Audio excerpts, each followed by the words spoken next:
Assalamualaikum dan salam sejahtera. Bersama saya Nosila Talaha dalam Berita Pagi Sarawak edisi Isnin 3 Mei.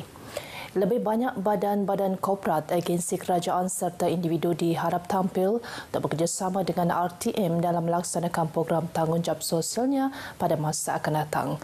Berucap pada penyerahan bantuan kepada golongan asnaf di RTM Sri Aman, penolong pengarah Seksyen TV RTM Sarawak, Bruni Nayoy berkata Jelajah Ramadan, satu program tahunan RTM dalam mendekati masyarakat antara yang sering mendapat kerjasama padu daripada pelbagai pihak.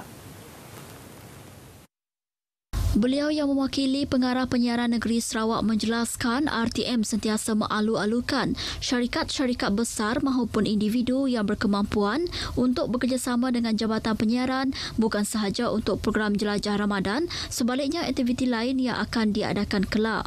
Pada majlis berkenaan, seramai 18 asnaf dari sekitar Sri Aman menerima sumbangan daripada tabung Baitul Mal Sarawak, Bernas dan Bank Rakyat. Majlis tersebut salah satu pengisian program Jelajah Ramadan RTM Sri Aman. Kami syukurlah Mila atas pemberian yang kata orang tu lebih nak kata orang dapat mungkin sedikitlah keseriaan untuk kami orang yang macam kemampuan. Mengucap hubungan terima kasih di atas kerajaan Batuma dan juga ke RTM beri sokongan sumbangan kami di DPT itu. Minta selamat panjang umur, murah rezeki. Semoga program itu diteruskanlah untuk tahun-tahun yang akan datang. Terima kasih banyaklah untuk semua pihak. Sementara itu, RTM Sri Aman turut menyerahkan lebih 250 bungkus bubur lambuk kepada petugas barisan hadapan. Antaranya anggota di Balai Bomba dan Penyelamat Sri Aman, Angkatan Pertahanan Awam, Balai Polis Sri Aman serta petugas di pusat-pusat kuarantin. Sebanyak 587 kes baharu positif COVID-19 dilaporkan di Sarawak semalam. Kenyataan media jawatan kuasa pengurusan bencana negeri JPBN mendedahkan penambahan kes itu menjadikan jumlah kes positif meningkat kepada 31,691 kes. Sejumlah 67% daripada kes positif semalam telah dikesan di daerah Mukah, Bintulu, Sibu, Kenawit dan Kuching. Daerah Mukah telah mencatatkan kes tertinggi iaitu 175 kes baharu dengan 95% kes merupakan penghuni di rumah panjang di bawah Perintah Kawalan Pergerakan diperketatkan PKPD. Sementara itu, terdapat 2 kes kematian baharu menjadikan jumlah kematian meningkat kepada seramai 182 orang. Dalam pada itu, turut dilaporkan 3 kluster baharu iaitu kluster Sungai Tengah Bauk, kluster Sungai Sebemban Bintulu dan kluster Sebujuk Sri Aman. Setakat ini sebanyak 78 kluster masih aktif selepas 4 kluster tamat iaitu kluster Jalan Tanjung Bintulu, kluster Jalan Tanjung Kidurong Bintulu, kluster Jalan Merpati Miri dan kluster Rajang Tanjung Manis. Manakala daerah Bauk kini berstatus merah, manakala daerah Simunjan pula telah bertukar ke status kuning. JPBN juga telah membuat keputusan untuk melaksanakan PKPD di 5 buah rumah panjang di Muka berkuat kuasa hari ini hingga 16 Mei. Sementara itu, PKPD di Rumah Juni Ulu Berdanum Pakan mulai 1 hingga 7 Mei dan PKPD Rumah Terence Tarang Nangas Laut Ilik Julau mulai semalam hingga 15 Mei. Prihatin dengan nasib hampir 400 pelajar asrama di sebuah sekolah di daerah Sebau yang menjalani kuarantin bagi pengesanan kes aktif ACD sejak 26 April lepas. Petronas tampil menghulurkan sumbangan berbentuk barangan makanan, pelitup separuh muka dan cecair pensanitasi tangan. Barangan sumbangan Petronas menerusi anda syarikat Asian Bintulu Fertilizer Sdn Bhd, Kumpulan Syarikat Malaysia LNG and Petronas LNG 9 Sdn Bhd serta Petronas Carigali Sdn Bhd, SK Gas itu telah dihantar oleh pembekal terus ke Sebau. Wakil Warden Asrama Sekolah Terbabit Cikgu Siti Haslina Ibrahim menzahirkan penghargaan pihak sekolah atas sumbangan dan keprihatinan terhadap para pelajar mereka. Okey, di sini saya mewakili pihak sekolah ingin merakamkan setinggi-tinggi penghargaan kepada pihak MLNG dan Petronas atas sumbangan yang sangat bermakna dan bernilai bagi kami untuk para pelajar asrama kami yang sedang di kuarantin di asrama pada masa ini. Malah bagi beliau, dengan sumbangan tersebut semestinya dapat memberikan kegembiraan kepada pelajar yang dikuarantin. Set makanan telah diagihkan kepada setiap pelajar, termasuk kepada pelajar yang menjalani kuarantin di hotel dan pusat kuarantin PKRC di Bintulu. Menteri Utiliti Sarawak Datuk Seri Dr. Stephen Rudi Utom yang juga adun kemena dan beberapa pihak persendirian dan pertubuhan bukan kerajaan NGO turut tampil menghulurkan sumbangan. Penubuhan jawatankuasa pentadbiran Mukim Kidurong yang berpusat di Masjid Darul Hidayah Kidurong bertujuan meningkatkan keberkesanan pengurusan dan pentadbiran hal ehwal Islam kepada masyarakat setempat. Ini bagi memastikan keperluan maupun kerumitan mereka lebih cepat ditangani selaras dengan manual pelaksanaan Mukim Negeri Sarawak di bawah Jabatan Agama Islam Sarawak, JAIS.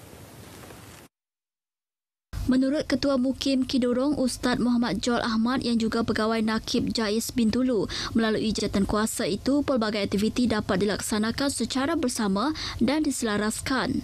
Mukim Kidurong katanya mempunyai 5 masjid, 3 surau dan 8 ketua kampung, manakala Bintulu terbahagi kepada 5 mukim iaitu Mukim Tatau, Sebau, Jepak, Bandar Bintulu dan Kidurong. Yang kita sentiasa bermusyarat dan kita memikirkan dan menyelaras program dan apa-apa saja yang berkaitan dengan hal Islam. Termasuklah program hari ini adalah program penyerahan sumbangan kerjasama kita dengan Sebar Dinamik Sembahat yang mereka menyumbangkan 10,000 untuk kita agihkan kepada asnaf-asnaf kawasan pentadbiran Mukim Kidurong. Program sumbangan kasih sempena Syawal itu dianjurkan bersama Serba Dinamik Sendirian Berhad yang merupakan sebuah syarikat tempatan yang berpengkalan di Bintulu. Menurut Timbalan Presiden Kanan Operasi Sarawak, Sabah dan Labuan, Zainul Abidin Ismail, kerjasama syarikat itu bersama jawatankuasa tersebut bertujuan mengembalikan keuntungan syarikat kepada masyarakat di Bintulu. Dalam kita mengarih keuntungan, inilah masanya kita untuk mengembalikan sedikit keuntungan itu kepada masyarakat. Ya, company social responsibility atau tanggungjawab kooperatif syarikat bukan tertangguh pada hanya masyarakat. Ia bermula daripada pekerja-pekerja kami dahulu dan tempat kerja. Ia telah dikendalikan sejak 2 tahun yang lepas. Rasa gembira juga lah kerana tidak tahu ada bantuan dengan orang yang tidak mampu, orang yang daif lah kita nak. Sebanyak RM10,000 diperuntukkan kepada jawatankuasa pentadbiran Mukim Kidurong bagi menyediakan bakul makanan kepada 105 penerima dari Kidurong sehingga ke Nyalau. Tanggal 3 Mei setiap tahun merupakan sambutan Hari Kebebasan Akbar Sedunia, diraikan bagi meningkatkan kesedaran mengenai kepentingan kebebasan akbar. Bertemakan Information as a Public Good atau maklumat sebagai kebaikan awam, sambutan tahun ini bukan sahaja menekankan peranan media sebagai penyampai maklumat, malah menuntut masyarakat menghargai maklumat yang disalurkan oleh media. Ikuti kupasan yang disediakan wartawan Yati Jaya. Melihat kepada kebebasan akhbar itu sendiri, kita tidak dapat lari dari menyentuh isu kesahihan sesuatu berita yang dihidangkan kepada masyarakat. Bagi Presiden Persekutuan Persatuan Wartawan Sarawak, FSJA, Jacqueline Atikah David, pengamal media di Sarawak berpegang kepada prinsip dan etika kewartawanan dalam laporan masing-masing dengan sentiasa merujuk kepada sumber yang dipercayai sebelum berita disiarkan. Sebagai contoh jelasnya, perkembangan wabak COVID-19 ketika ini menjadi maklumat penting dalam kehidupan rakyat yang sentiasa dahagakan laporan terkini walaupun ada kalanya mereka mendapat maklumat dari sumber yang tidak sahih. Empat cabaran ini memang dari segi kesahihan information yang kita terima tu sebab sekarang ni saya ambil contoh macam dekat Sarawak, kita berlandaskan daripada Sarawak Disaster Management Committee ataupun SDMC. Cuma dari situ kita dapat maklumat-maklumat terkini. So bila wartawan buat news tu, kita berlandaskan itu, sebab itu yang kira sahih lah. So bila kita berlandaskan itu, ada juga yang daripada social media yang mengatakan di tempat ini, di sekolah ini, orang ini, so yang tidak ada kesahihan ataupun kebenarannya. Kebebasan yang wajar ditonjolkan oleh pengamal media adalah kebebasan yang bertanggungjawab yang berlandaskan fakta dan huraian yang munasabah, bukannya kecaman atau kritikan yang boleh membangkitkan kemarahan rakyat dan menyebabkan keadaan huru-hara berlaku. Jacqueline juga berpendapat Malaysia masih lagi belum mencapai tahap kebebasan akhbar 100%. Berikutan masih banyak kekangan yang dihadapi oleh petugas media. Walau apapun peranan wartawan dalam membawa maklumat terkini dan sahih untuk masyarakat, wajar dihargai dan dihormati. Untuk itu, ruang untuk wartawan bersuara dan tidak terlalu bias amatlah penting, selagi ia berlandaskan prinsip dan amalan etika kewartawanan. Yati Jaya, Berita RTM. Atlet-atlet rumpun silat Sarawak dan Persatuan Muay Thai Kenyalang sentiasa bersedia menghadapi kejohanan sama ada di peringkat kebangsaan dan juga antarabangsa. Ketua Wasit Juri Rumpun Silat Sarawak, Awang Pati Awang Daud memberitahu kesemua atlet yang bakal terlibat dengan kejohanan ketika ini sedang giat berlatih secara dalam talian yang dipantau sepenuhnya oleh jurulatih masing-masing. Jelas Awang Pati Awang Daud, latihan dilakukan atas inisiatif atlet masing-masing walaupun tiada latihan secara fizikal ekoran penularan pandemik COVID-19 ketika ini.